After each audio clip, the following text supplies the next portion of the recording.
ಮಟ್ಟದ ಇದು ರಾಷ್ಟ್ರೀಯ ಮಟ್ಟದ ಇವತ್ತು ಜಾಲ ಇವತ್ತು ಆಗಿದೆ.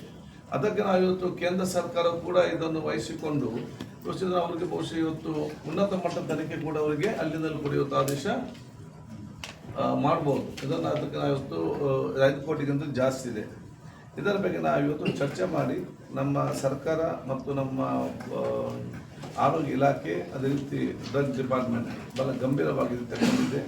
ನಮ್ಮ ಬಹುಶಃ ನಮ್ಮ ಡ್ರಗ್ ಡಿಪಾರ್ಟ್ಮೆಂಟ್ ಕಮಿಷನರ್ ಅವರಿಗೂ ಎಲ್ಲ ನಮ್ಮ ಆ ಒಂದು ತಪಾಸಣೆಗೆ ಹೋದಂಥ ನಮ್ಮ ಅಧಿಕಾರಿಗಳು ಮತ್ತು ನಮಗೆ ಲೋಕಲ್ ಸಹಾಯ ಮಾಡಿದಂಥ ಬೀಟ್ ಪೊಲೀಸ್ ಮತ್ತು ಇನ್ನಿತರ ಅಧಿಕಾರಿಗಳಿಗೆ ನಾನು ಅವರನ್ನು ಪ್ರಶಂಸಿಸಿ ಕೃತಜ್ಞತೆ ಸಲ್ಲಿಸ್ತೇನೆ.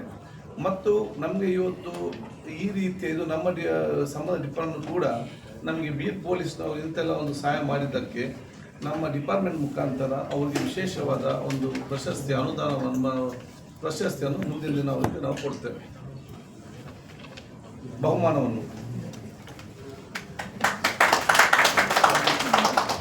ಅಲ್ಲಿ ನಮ್ಗೆ ಯಾರು ಮಾಹಿತಿ ಕೊಟ್ಟಿರ್ತಾರೆ ಇದೆ ಅಂತೇಳಿ ಅದಕ್ಕೆ ಅನುಗುಣವಾಗಿ ಅವರಿಗೆ ನಾವು ಮಾಹಿತಿಯನ್ನು ಕೊಟ್ಟವರಿಗೆ ಆ ಒಂದು ಬಹುಮಾನವನ್ನು ನಾವು ಅದನ್ನು ಅವರಿಗೆ ಕೊಡ್ತೇವೆ. ಮುಂದಿನ ಏನಾದರೂ ಕ್ಯಾಶ್ ಪ್ರೈಸ್ ಕೊಡ್ಬೇಕಂತಿದೆ.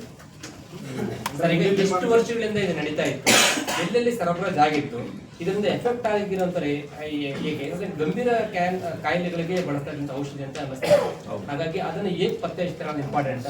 ಈಗಾಗಲೇ ಸರಬರಾಜು ಆಗಿರೋದನ್ನು ತಡೆ ಹಿಡಿತೀರಾ? ಔಷಧಿ ಮೆಡಿಕಲ್ ಶಾಪ್ಗಳಿಗಿರ್ಬೋದು ಅಥವಾ ಅದನ್ನ ಸರಬರಾಜು ಮಾಡ್ತಕ್ಕಂಥ ಕಂಪ್ನಿಗಳಿರ್ಬೋದು, ಅವಳಿಗೆ ಏನಾದರೂ ಇಂಟಿಮೇಷನ್ ನೋಟಿಸ್ ಕೊಡುವಂಥದ್ದಾಗುತ್ತೆ. ಅದನ್ನ ಈಗ ಆವತ್ತು ನಾವು ಎಲ್ಲಿ ಹೋಗಿದೆ ಏನಂತ ಮಾಹಿತಿ ನಮಗೆ ಸಿಗ್ತದೆ.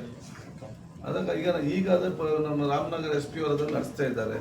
ಅದಕ್ಕಾಗಿ ನೀವೇನು ಹೇಳಿದ್ದೀರಿ ಎಲ್ಲ ಅದಕ್ಕೆ ಸಂಬಂಧಪಟ್ಟ ಹಾಗೆ ಇದಕ್ಕೆ ಸ್ಪೆಷಲ್ ಟೀಮ್ ಒಂದು ಪೊಲೀಸ್ ಇಲಾಖೆ ಮತ್ತು ಡ್ರಗ್ ಒಂದು ಸ್ಪೆಷಲ್ ಟೀಮನ್ನು ಇವತ್ತು ನಾವು ಇದಕ್ಕಾಗಿ ಮಾಡಬೇಕಂತ ಹೇಳಿಕೊಂಡು ನಾವು ಇವತ್ತು ಆಲೋಚನೆ ಮಾಡಿ ಅದನ್ನು ಮಾಡ್ತೇವೆ. Joint team special investigation team ಮಾಡೋದ್ರ ಜೊತೆಗೆ ಖರೀದಿದಾರರಿದ್ದಾರಲ್ಲ ಸರ್, ಮೆಡಿಕಲ್ ಇದೆಲ್ಲ ಯಾವ ಆಸ್ಪತ್ರೆ, ಯಾವ ಫಾರ್ಮಸಿಟಿ ಶಾಪ್, ಇದರ ಮಧ್ಯೆ ಬರುವಂಥ ಏಜೆಂಟ್ ಯಾವುದು, ಇದರ ಮಧ್ಯೆ ತೆಗೆದುಕೊಳ್ಳೋ ವೆಹಿಕಲ್ ಯಾವುದು, ಮತ್ತು ಅಲ್ಲಿಂದ ಬರುವಂಥ ಡೆಹ್ರಾಡೂನ್ ಮತ್ತು ಹಿಮಾಚಲಿಂದ ಮತ್ತು ಇಲ್ಲಿಗೆ ಯಾವ ವೆಹಿಕಲಲ್ಲಿ ಬರ್ತದೆ, ಅದು ಲಾಜಿಸ್ಟಿಕ್ಸ್ ಯಾರು, ಮುಟ್ಟುವಸುವರು ಯಾರು, ಇವರೆಲ್ಲರಿಗೂ ಬಂದು ಸೇರ್ತಾರೆ. ಎಲ್ಲರ ಆರೋಪಿಗಳು ಇದರಲ್ಲಿ. ಸರ್, ಈಗ ಈ ಔಷಧಿಗಳೇನಾದರೂ ಟೆಸ್ಟ್ ಮಾಡ್ತೀರಾ?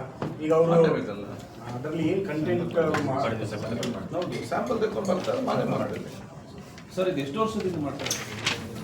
ಅದೀಗ ಒಂದು ಈಗ ಅವರು ಹೇಳಿದ್ದ ಪ್ರಕಾರ ಇವತ್ತು ಲಾಸ್ಟ್ 5 ಮಂತ್ ಹೇಳ್ತಾರೆ. ಅದನ್ನು ನಂಬಲಿಕ್ಕೆ ಆಗುವುದಿಲ್ಲ. ಅದೆಲ್ಲ ಕೂಡ ತನಿಖೆಯಲ್ಲಿ ಬರ್ತದೆ. ತನಿಖೆ ಮಾಡಿ ಅದು ನಮಗೆ ಸತ್ಯ ಬರುತ್ತೆ. ಅದಕ್ಕೆ ನಾವು ಸಮರ್ಪಕ ತನಿಖೆ ಆಗಬೇಕಂತ ಹೇಳ್ಬೋದು. ಅದು ಯಾಕೆಂದರೆ ಇದು ಇಷ್ಟೆಲ್ಲ ಇದ್ದ ಕಾರಣ ಇದಕ್ಕೆ ಸ್ಪೆಷಲ್ ಟೀಮ್ ಮಾಡಿ ಅದರ ಹಿಂದೆ ಹೋಗಿ ಅದನ್ನೇ ಫಾಲೋ ಮಾಡ್ತಾರೆ. ಇಲ್ಲದೆ ಬೇರೆ ಬೇರೆ ಕೆಲಸ ಇದ್ದಾಗ ಇದು ಬಿಟ್ಟು ಬೇರೆ ಕೆಲಸಕ್ಕೆ ಹೋಗುವಂಥ ಪರಿಸ್ಥಿತಿ ಆಗ್ತದೆ. ಅದಕ್ಕಾಗಿ ಇದಕ್ಕೆ ಸ್ಪೆಷಲ್ ಟೀಮೇ ಬೇಕು, ಒಂದು ಲಾಜಿಕ್ ಅಲ್ಲಿಗೆ ಬರಬೇಕು. ಮತ್ತು ಆ್ಯಕ್ಚುಲಿ ಏನು ಯಾವ ರೀತಿಯ ಮಾಫಿಯಾ ಏನು ನಡೀತದೆ ಮತ್ತು ಇದನ್ನು ಹೇಗೆ ಮಟ್ಟ ಆಗಬೇಕು, ಏನು ನಾವು ಕಾನೂನು ಚೇಂಜ್ ಮಾಡಬೇಕಾ, ಈ ರೀತಿ ಮಾಫಿಯಾ ಮಾಡುವವರಿಗೆ ನಾವು ಕಠಿಣವಾದ ಶಿಕ್ಷೆ ಒಳಪಡುವಂತಹ ನಾವು ಕಾನೂನನ್ನೇ ನಾವು ಇವತ್ತು ಚೇಂಜ್ ಮಾಡಬೇಕು. ನಮ್ಗೆ ಈಗ ಏನು ಮಾಡೋದು ಗೊತ್ತಿಲ್ಲ. ಅಲ್ಲಿ ಊಟ ಹೋದರೆ ಊಟ ಸರಿ ಇಲ್ಲ, ಇಲ್ಲಿ ಮದ್ದು ಬಂದರೆ ಮದ್ದು ಸರಿ ಇಲ್ಲ, ಎಂತ ಮಾಡೋದು ಈಗ ಅಂತ ನಮಗೆ ದಾರ್ಚನೆ ಮಾಡೋದು.